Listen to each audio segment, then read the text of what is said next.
Welcome to the Becoming Sound podcast, where we dive into the tough stuff and try to find the humor in the hot mess of being an adult child. Join me as we peel back the layers on growing up in dysfunction, navigating substance abuse, mental health challenges, and everything in between. Hello, everyone, and welcome back to the Becoming Sound podcast. I am Krista, your host, and I am so glad that you joined me today.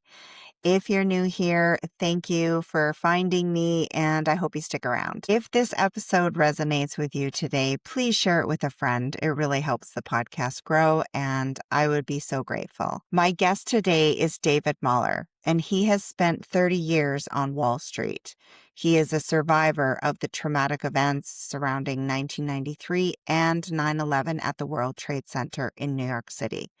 He has overcome many challenges and personal tragedies. David has transformed his life experiences into a beacon of hope for those struggling with substance use disorder, including families in corporate settings and within community groups.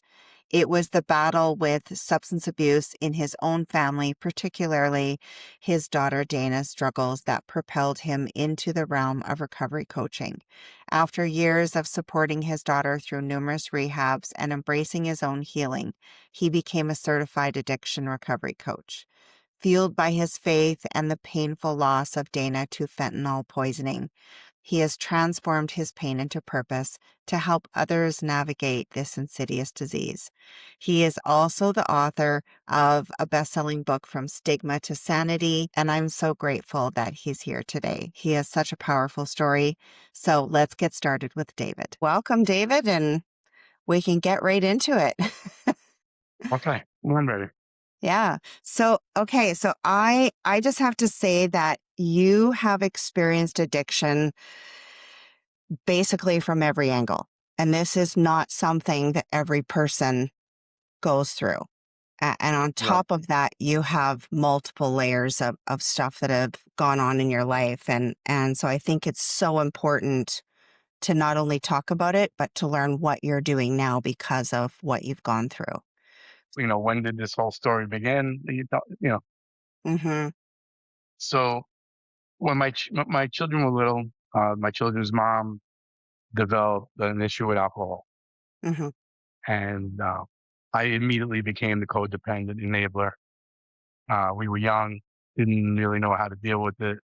I'm running to the liquor store just to keep the peace in the house, keep it quiet, and, thinking it was the right thing to do, not helping her drink, but just keeping the quiet in the house.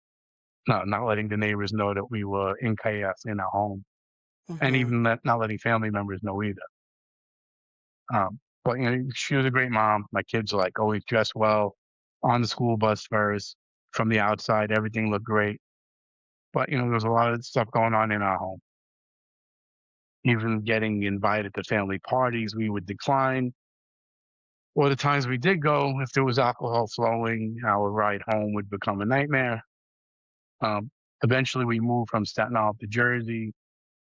My first wife started going to AA. She got well. Then she continued on to a Christian church with her recovery. And that part was going pretty well. Then around 15 years old, my daughter came home in trouble for smoking weed in school. And her mom wanted to ground her. And she went right into the garage, went into one of my old golf bags, pulled out a bag of weed and said, "This is my father's. How can you ground me?" And I was basically crushed. And that was like the last day I ever smoked weed again. At the time, I'm working on Wall Street, entertaining hard, partying hard sometimes, taking clients out. The things you see in the movies happen, a lot of the crazy stuff. And I was living that life. Years go by, and we lived in a semi-affluent neighborhood, and kids are bored. I grew up in Brooklyn. We could always play sports. There's always friends to meet outside. Here, kids are bored. They're going to house parties, and I guess they're raiding medicine cabinets and finding mom's medication, grandma's medication, and they start sharing it. And my daughter gets an addiction to opioids, and we're really in chaos in the home. We had no idea what to do with it. How do we help her? I'm the guy that thinks I can fix everything. I'm going to fix her, which I found out quickly I couldn't. And we tried to find treatment centers for her. She started going to a day program that helped somewhat. And we found the treatment center online. I went with her to Florida, took her there, thought it was great. Now the chaos got a little quiet now home, but it was the wrong level of care, and things started to escalate after that. Mhm. Yeah. I feel you there. One of the things I do in coaching is Mhm. I try to guide parents when they come to me or spouses. Like, don't just go online and pick a treatment center because it looks good. They all look the same online. Mhm. Try to get a coach, a therapist, an interventionist that you trust, and that have them recommend a place that they trust. Yeah. You want an ethical place. You want a place that is the right level of care. Not every diagnosis is the same. People come in with different things. People, some recovery centers say they're dual diagnosis and they're not. Some people need more mental health and substance awareness, substance abuse stuff. So you really need to pick the right location. Mhm. How do parents get started on that path though when they feel like they're drowning? Like what's one thing you would suggest that they can do when they're in the middle of that chaos, right? And you don't know where to turn? Well, the first thing I always tell people is, we're in chaos in the home. And we have the person that's using, everybody else in the house is affected. Siblings are affected, spouses are affected, and maybe sometimes grandparents are affected. And I think everybody in the home needs to seek some sort of coaching, some sort of therapy, and possibly some sort of group like a Nar-Anon, an Al-Anon. And all these different types of groups are out there because we all need to heal in some way. Mhm. And then our person that's got the substance use disorder, if they actually go get some help and they come home, they have a much better chance of staying sober, you know, putting down the drugs for good if the whole family is starting to heal. Yes, I could not agree more. I think a lot of people think that they can just ship their kid off or their young adult off and not do any of the work that needs to be done because this isn't just the person who's suffering. This is No, I've seen cases or situations where somebody goes away in the family, they go to get help, they're doing really well. They spent a month, 3 months, whatever it is. Not that I ever think a month is enough. yeah. And they come home and they're doing well. They're working a program, and they do one thing wrong in the house that has nothing to do with substance. And the first thing that gets thrown in their face was, "Oh, you're still that same person. You robbed my bag last year. Well, you stole my chain and sold it." Mm, And they're not that person because the family members don't know how to fight fair because they're not getting any tools. So that's another reason why the whole family needs to heal. yeah, yeah, for sure. Can you talk a little bit about some of the language that I think people who are addicted are used to hearing from their family, that tough love kind of statements, and how does that really have an impact? I think there's a boundary there on both sides. You can't be labeling people, you're just an addict, you're just this, you're just that, because that just builds up that stigma where people don't want to get help. Mhm. They get labeled and they go, oh, and they start thinking that their self-worth is not worth anything. And it's enough, they start isolating because, oh, I'm never going to get well. And they start really believing it. Mhm. So I think it's really important that family members get behind their family member to help them seek help, help them find the treatment center. I mean, don't do all the work for them. People need to do the work for themselves if they really want to get help. But you should be in their corner, not just labeling them. Oh, because that's what happened. I mean, the put downs in the home get so bad that, either people ran away, and I always hear rock bottom, rock bottom. What does that actually mean? Like, you have to throw your child out sometimes, put them out in the street. Hopefully you don't have to do that, but it happens. Mhm. But you just got to watch the way you speak to people. They're your child, and if and if you come across somebody else's child, there's somebody's child, and there's somebody, they're a person, and we got to watch out for the stigmatized words. You're an addict, you're a junkie, you're an alcoholic, and just labeling family members that way or anybody that you come in contact with. Nobody's going to seek help with that label on. Yeah, for sure.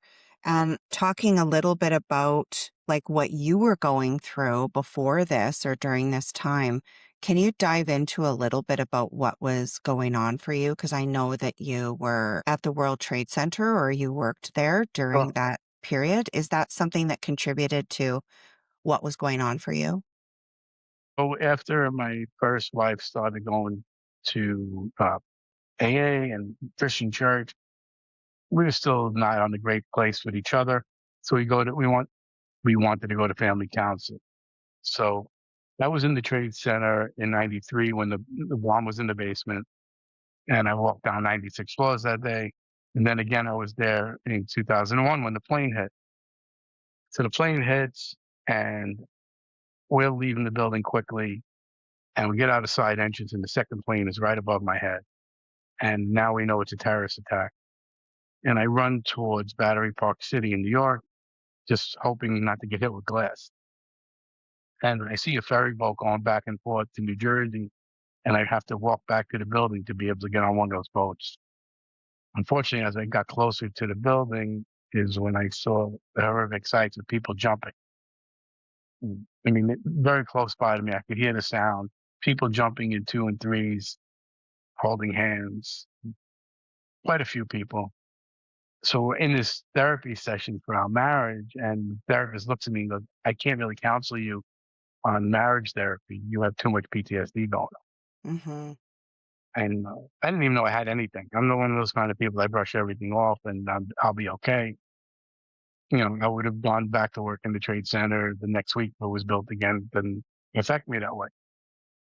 But I was dealing with a lot. And still to this day, I replay it in my head when I talk about it. And it's not the best place. And so I started doing PTSD counseling with the therapist, which was helpful. Um, and I started getting well and dealing with it. And my first wife, like I said, the kid's mom, she was going to Christian church, wanted me to come. I wanted no part of it.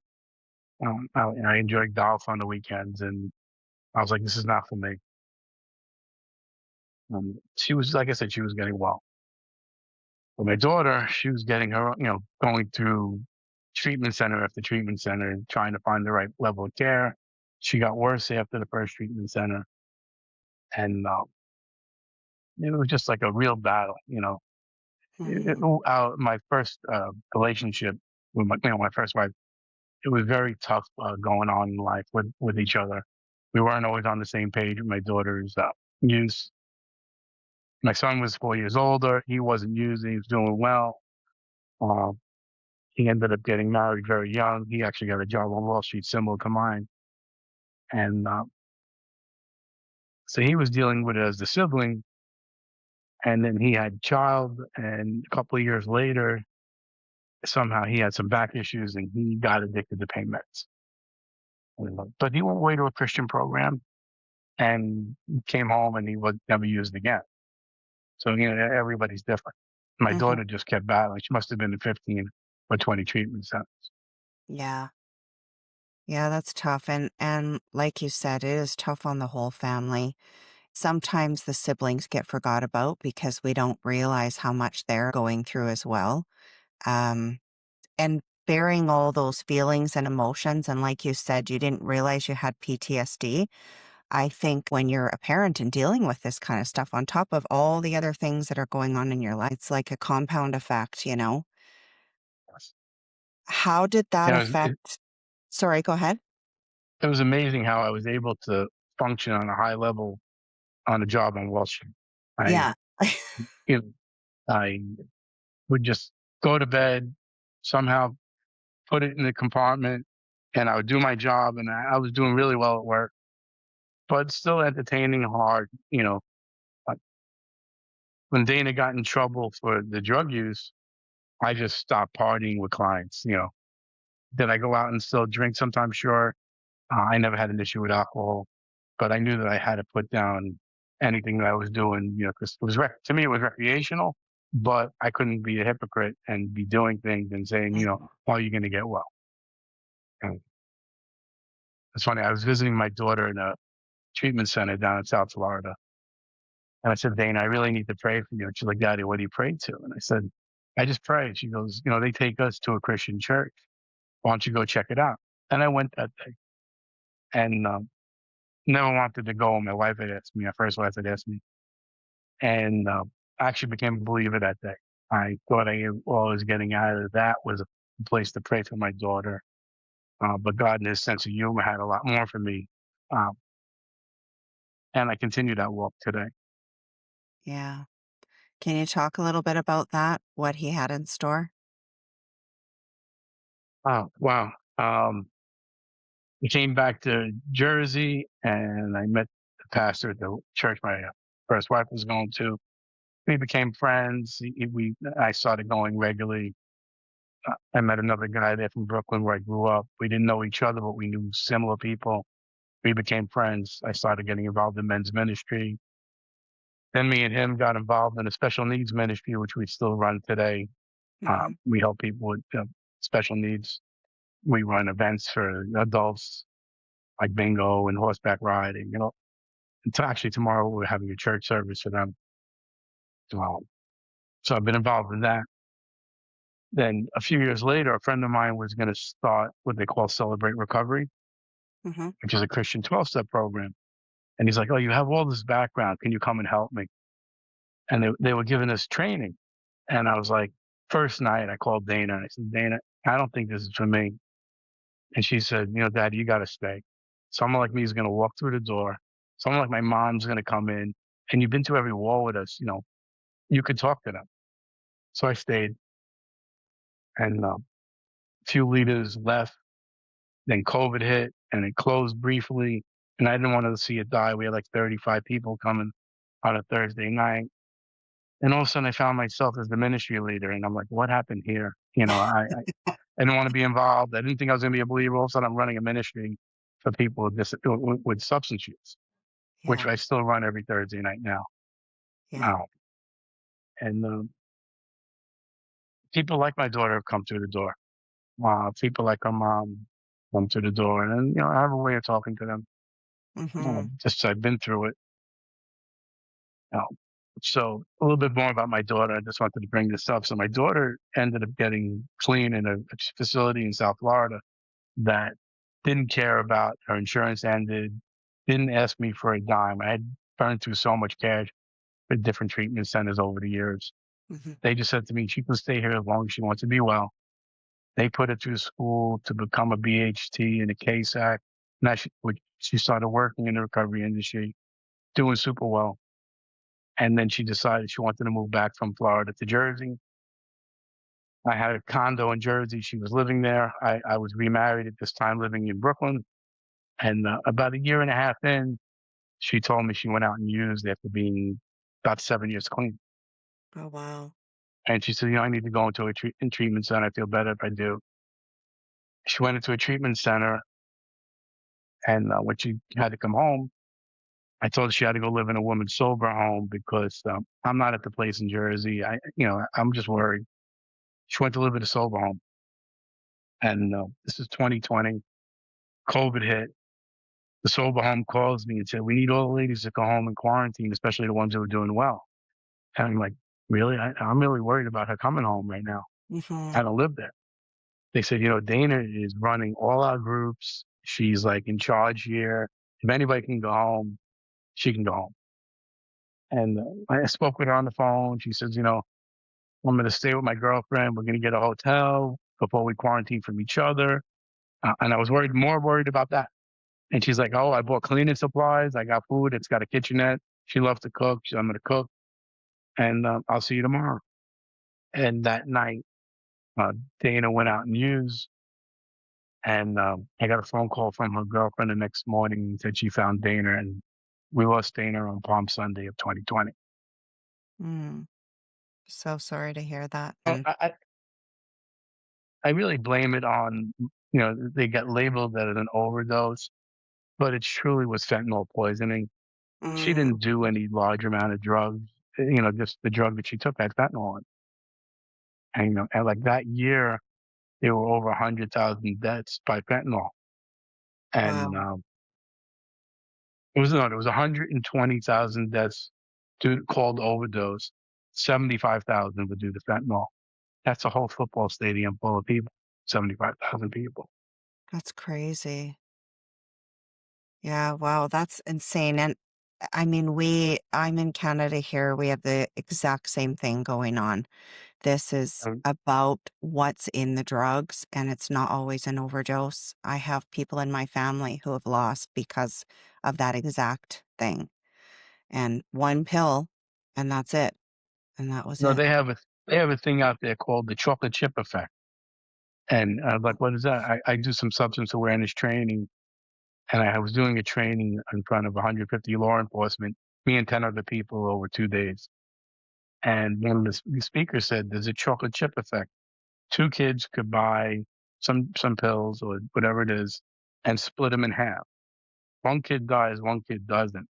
And I'm like, "How does that happen?" He said, "Because their half of the pill had fentanyl in it, the other half didn't. It's like eating the chocolate chip. Sometimes you get a chip, sometimes you don't." And that's why they call it the chocolate chip effect. But it's so crazy because any street drug that's bought has a 90% chance of having fentanyl, Hmm. and some drugs that are worse than fentanyl. Wow. I mean, stats on that are just nuts. It's crazy. It's hard to really wrap your head around Yeah. what all that entails and the magnitude of people and kids that are dying because of it. Oh yeah. It's insane. Crazy stuff. Well, it sounds like your daughter was a huge influence in your path to become a 100%. coach and to involve yourself in helping in the ministry and stuff like that. So talk about what you do as a coach. First, while Dana was still with us here, I started going to school for coaching. I knew I wanted more out of the recovery field. Still working on Wall Street, and I go to school to become a coach. And she was backing me up and telling me things about addictions and all this stuff. She was really educating me too. And I became a coach, and I didn't know what I wanted to do with it, and didn't do anything the first year. And then people started coming to me through my recovery group and asking me if I'll coach them. So it was all word of mouth. And then about 3 years ago, I launched a website, Ground Zero Recovery Coaching. And now people are coming to me from all over the country because a lot of my coaching is on Zoom. Or I get recommendations from treatment centers or interventionists. And I coach men and women, all different ages. I've coached from 18 to 73. Wow. Um, yeah, originally I thought I was going to coach parents only Yeah. and spouses. That went out the window. I never thought I was going to coach women. Being on Zoom, there's a comfort zone, coaching women, and some of my best clients have been women. But Hmm. yeah, I just relate with them. We talk about their recovery. We try to get them to a better place. Things I teach as a coach are how to redirect when we get a trigger or an urge. You know, Hmm. because I always tell people there's a big difference between sobriety and recovery. Sobriety is Yes. physical. We roll up our sleeves. We go, okay, I'm going to stay sober for a certain amount of time. We try to do it forever. And it's like that New Year's resolution. Does it happen? It may or may not happen. But recovery is we're changing. We're changing the way we live. It's not just physical anymore. Um, what are we doing with our time that we used to use or drink? Hmm. Can we join an art class? Can we go to the gym? Can we learn breathing techniques? Are we joining a yoga class? All these different things. We need to change our way of life because if nothing changes, nothing changes. And I teach a lot of tools, and then I become their greatest accountability partner. If somebody's working with me as a coach, they can text me pretty much anytime. I always Hmm. say you can text me anytime. I've only gotten a couple of like really weird hour texts and calls. Most people respect it, unless they really need me, I'm there for them. And I'll always call them back. And it's not a session. It's like, hey, what's going on? If I'm local, I'll meet them for a coffee if they need that. If they're just, hey, I really feel like using, can you talk? I've taught people that you could do 25 push-ups at that moment you have in a trigger or an urge, and the thought process changes because you can't Hmm. think about two things at once, even though people think they can. Like I think I can think about 10 things at one time, but you're really not. You're thinking about what you're doing at that moment. And if you can grab 5 minutes or 10 minutes of redirecting, there's a good chance you're not going to use if you've been doing well in your program. Hmm. You know, I teach people how to recognize the urge, sometimes how to surf it. Like, okay, don't deny it, but write it out. Hmm. Okay, I'm not going to react on it. I'm going to wait. I'm going to have a bottle of water. I'm going to do the push-ups, the squats, whatever it takes. I'm going to call somebody I trust. We need to build accountability partners. Dana didn't run a program. My daughter Dana, she thought she was so superwoman. Yeah. Her recovery was working in the industry. So when times get tough, and times are going to get tough for everybody at some point, she didn't have the right tools in place. She thought I can do this all on my own. So she isolated, stayed in her own mind. And we need people to reach out to. There's always someone we can trust. You know, Hmm. call somebody, call a coach, call your therapist, go to a meeting. And I don't say that meetings are the end all be all, but they help. They Yeah. really do. They give you a good structure, a good foundation. And I Hmm. think if people look hard enough, they'll find their tribe. They'll find the group of people that they belong with in their recovery. Yeah. Do you talk a lot about how to help people with regulating their nervous system or just coming out of that emotional suppression as well? Because I think a lot of people who are high functioning, um, especially, I mean, you're very familiar with that, working on Wall Street and being a high functioning person who's struggling. How do you get them to start opening up with those emotions? Wow, I've coached some of the smartest people I've ever met in my life Hmm. that have come to me, and they're sometimes the most difficult client or coachee. They they try to do everything out of intellect Hmm. instead of just saying, "Hey, I got to surrender and do different things." Like I'll teach breathing techniques, and which totally relaxes us. When I was going to school for substance awareness training, the teacher would not let us start the class without doing a breathing technique. Yeah. And I couldn't buy into it. I'm like, I'm a Brooklyn kid. Come on now, And the third class, I said, all right, I got to try it. And he had us do this grounding technique, holding our chest, feeling our breath. And I'm like, wow, this really works. It changes you. And I teach some sort of that, some form of that, every client I talk to right away, maybe in the second or third set. And everyone has told me that's their greatest tool that I've taught them. And Wow. it just changes you. We move so fast, always doing things. We don't stop to feel our breath. Yeah. If you can actually go slow, feel it, see what it's doing to you. And there's all the sensory things that I teach, like, go for a walk around the block, notice 5 things, smell 4 things, taste 3 things, like things like that. It changes us. But people Yeah. got to be willing to surrender to those ideas, you know. Yeah. 100%. I love that. Yeah. You're right. We do not pay attention to our breath. We go through the whole day not realizing we haven't taken a deep breath in No, an entire 24-hour period. right. Yeah, it does change you. And I think a part of that, it builds trust too within yourself that you can actually rely on something that you can produce yourself and not from an external source, right? Exactly. We all have these tools. We just don't use them. Yeah. I've told guys, you take an art class. Oh, I don't know how to draw. Buy an easel and draw anything in your home. It takes your focus off things. You find the little gift that you may have, or maybe you don't, but it's relaxing. It regulates your body. It makes you feel differently. Mm. Simplest things. There are so many simple tools that can help us in our recovery that people just don't bother trying. Yeah, no kidding. What do you think? There's a lot of misconceptions about addiction as well, and stereotypes and all that kind of stuff. We see it all the time. But what do you think one of the biggest ones is? Misconceptions. People get labeled with addiction being a moral failure Mm, when it's a medical condition. At least that's what I believe. You know, people don't start out. People have a choice. Okay, I'm going to use who I'm going to use with, how much, and when. But also after they've used a certain amount of times, their choice goes out the window. right. Now it's become an addiction. It's taken over their dopamine levels, Hmm. their pleasure center in their brain.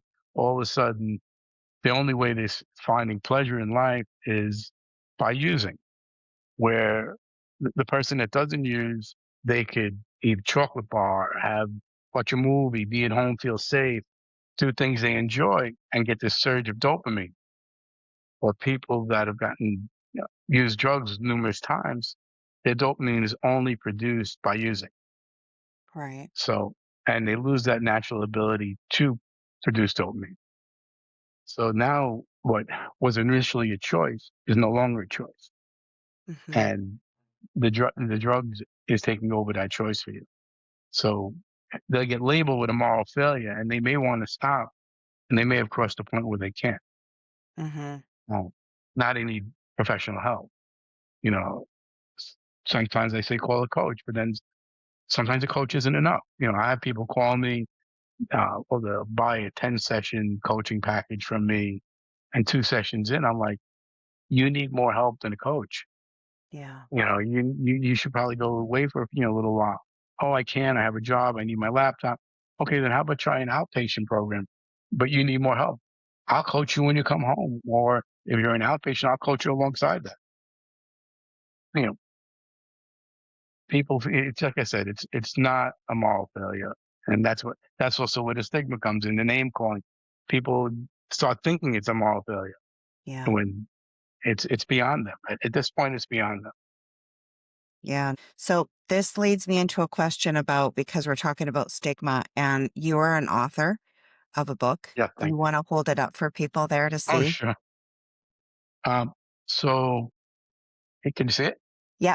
Yeah. A little bit higher, From Stigma to Sanity. And Yeah. yeah, tell me a little bit about. There's a QR code on the front of my book that takes you right to my website Yep. and a way of connecting with me. Uh, I do a lot of substance awareness training in the workplace. I wish I could even do more. I'm hoping to do more this year.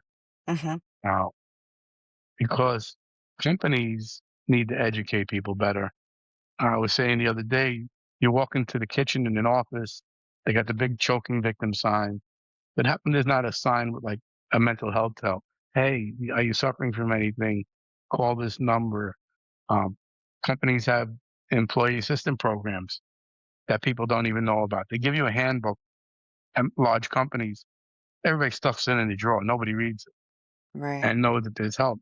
People people are afraid to come forward. Like say on my Wall Street job, if a guy has an issue with too much drinking or drugging, they never will come forward. They think, oh, I'm going to be put less than, or I may get fired.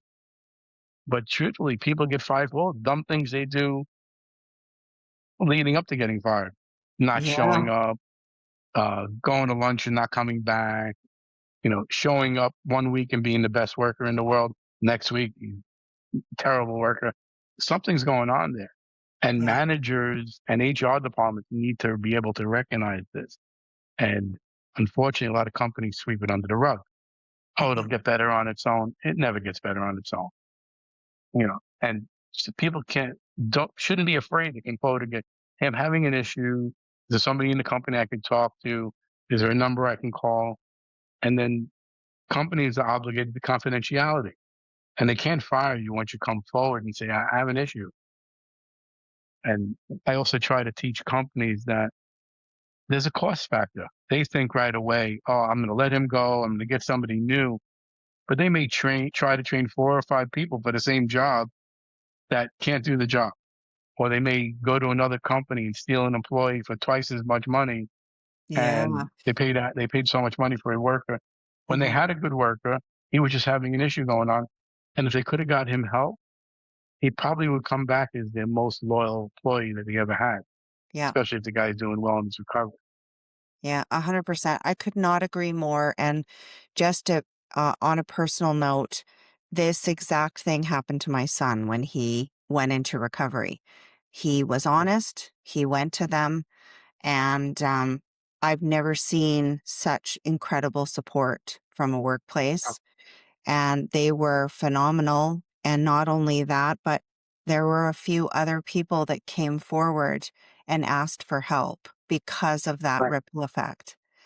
And I think the Amazing. language that you're talking about and what you have written about in your book, the language that we use in these workplaces, the whole culture of acceptance and compassion and understanding for people who are struggling needs a complete overhaul. Complete overhaul. It's unfortunate, but almost every celebration or awards at a company is based around alcohol. Yeah. Um, you know, and companies don't do enough for having an alternative. If you go to a company party and there's all this alcohol going on, and if you're in recovery, say, or trying to be, and the only choice you have is a bottle of water or Diet Coke, you may not want to walk around with it because people are going to start asking, "Oh, you don't drink? You don't drink?" It- it's the first thing out of their mouth. But if you have like a quality mocktail station where it looks fun, you have your drink with the umbrella in it, but you're not really drinking any alcohol. You know, it takes away that stigma. Mm-hmm. And some companies like there's a Oracle, large company. They do their presentations first hour. The bar is closed. Mm-hmm. For any one of the things, they won't open it up for an hour. They'll do the awards. They'll have the ceremony, and then they may open the bar, and then it gives people a chance to leave or do it if they want. Yeah. Companies need to do a better job. Oh, I couldn't agree more. And the ones that are doing a great job in the awareness department, like kudos to you. It needs to happen more and more. And I think that what you're what you're talking about in your book and what you're bringing forward into the workplace is so needed. And I hope other Right. people can take that and run with it. And so, where can they find your book? I know that it actually was a bestseller on Amazon. Is that correct? So it's on Amazon. It's easy to find. Yeah. From Sigma to Sanity. Uh, it's on my website. Ground Zero Recover Coaching. Okay. It's on like the first page there, Yeah. and it also puts you in touch with me. Like I said, there's a QR code on the book and on my website where if somebody wants to even just have a conversation to see where they're at. I'm always happy to talk to someone. Yeah. And you can see anyone around the world. I've coached everywhere. Yeah. Yeah. Awesome. That's amazing. And I will put all of that in the show notes too, so people can find your book and find you. And yeah, is there anything that you want to just wrap up with or a words of wisdom from Dave? I would go back to the part which I think is such a key component of everyone in the family needs to get some sort of help. Yes. Whether if it's everybody, like go to a coach, go to a recovery group. I remember going to Nar-Anon when my children's mom was drinking, and I was so ashamed to walk through the door. Oh, what am I doing here? And within 10 minutes, I realized that there were doctors, there were construction guys, there was every walks of life there, and there were people just like myself. Hmm. And I got so much education of being in that room and hearing people talk. I got so many tools that I never had before, and I gained all these tools. And you feel, oh, wow, I felt so comfortable that it got to a point where I couldn't wait to go to another meeting because I was feeling good. I left there not alone. I didn't feel like, oh, I'm the only one going through this. I'm like, there's other families going through. I met families I knew there, and it's like, wow, we're not alone in this. And that's so important. The whole household needs to heal. Again, we learn how to argue properly because we're all going to have arguments, but we Hmm. can't do it in a way of we're bringing up the past and running people through what they used to do, especially if they're getting well. So we Yeah. need to gain those tools. See, there's so many recovery groups out there. There's so many help groups out there. The Nar-Anons, the Al-Anons. Go. I used to go with my daughter to a meeting in South Florida. It was called Saturday Night Live. It was in Palm Beach, and it was AA and Al-Anon, and they had two speakers. You couldn't find a spot in the parking lot. It was Wow. such a great, powerful meeting. Um, you had to get there like a half hour early to get a spot. And the real recovery was happening there, and people can recover. Yeah. We have to remember that people can recover. 100%. And I could not agree more. Walking down the steps of my first Al-Anon meeting was nerve-wracking and terrifying, but the community that I have made there and the support and the love that those people have, and you're right. I thought I was the only one.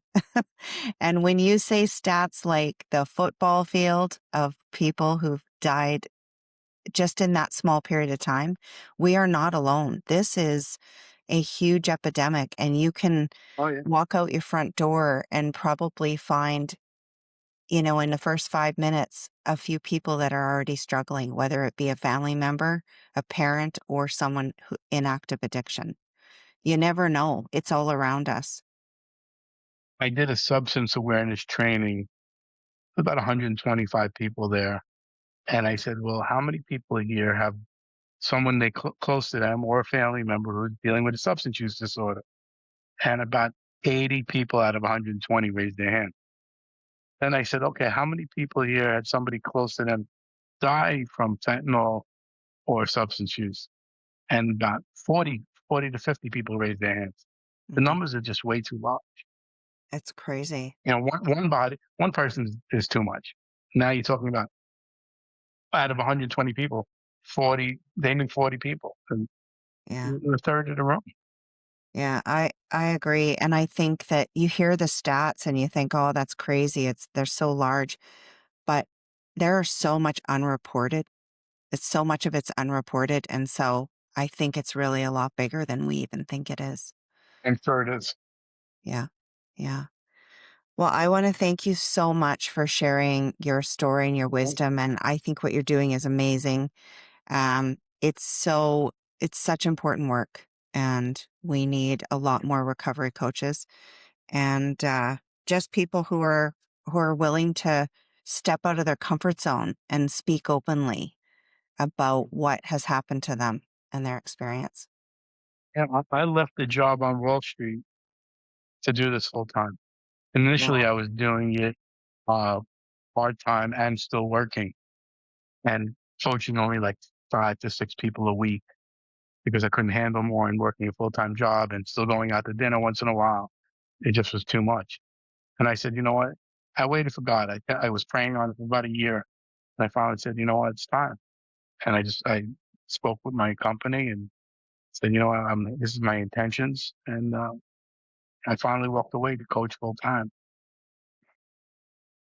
Wow, I think there's so many people out there so grateful that you turned your pain into a huge purpose. So thank you so much for that. And yeah, I look forward to seeing all the stuff that you're doing, and I, go out and buy the book, people. It's so important reach because out to me. yeah, You reach may out. need to have that conversation. You could be a parent, a spouse, or you may be the person struggling. Say, hey, let me at least have a conversation with this guy. I'm stuck. I'm stuck with what to do for my child, my spouse. You know, Yeah. yeah, you never know. Not that I Yeah. have all the answers, but I may be able to help. Yeah, exactly. None of us have all the answers, but just the willingness to open up and reach out to someone is so important. So, yeah, thank you so much. Thank It you. was such a pleasure. I appreciate you. Thank you. Thank you for joining me today on another episode of Becoming Sound. If this episode resonated with you in some way, please share it with someone you care about, and don't forget to hit the subscribe button. It helps to get this information out to more people who may need it. If you have a sec, I would love a follow on Apple Podcasts and Spotify. While you're there, hit the 5-star rating and give me a review. When you're scrolling, follow me on my social platforms, and I would love to hear your comments and feedback. Have a fabulous day, lots of love and gratitude from me. Please note, the views, information, and opinions expressed during the Becoming Sound podcast series are solely those of the individuals involved. The content of this podcast is to educate, inform, and for entertainment purposes only. This podcast series and the content presented does not constitute for medical or other professional advice or services. If you are in crisis or in need of help, please contact your medical or professional provider.